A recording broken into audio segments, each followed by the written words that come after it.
Hi, good morning, guys. Good morning. Today I got here is a Fiat 500. Yeah, Fiat 500. This one is different, obviously, from the Mercedes or Volvo or BMW. Yeah, this is obviously, yeah, this is the blade. Yeah, you see, first, right, you need to open the blade first before you get, and then once the blade is open, right, you see the screw here. You see the screw here, say like one side is open and one lock and unlock. Yeah, so obviously you need to turn the screw to unlock. Okay, once you turn the screw to unlock, right, you just need to flip this up.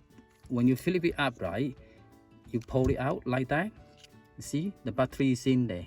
Okay, and then you just change the battery. You see, change the battery. This is a 2032 battery. Yeah, okay, so replace the battery is the same, but this end need to go in, because see there's a tiny hook at the ends, and you need to go in.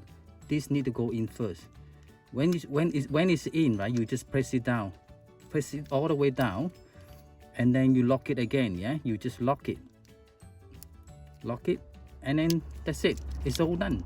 This is a Fiat 500. Yeah, Fiat 500. So thank you for watching. Yeah, thank you for watching. Thank you. Bye.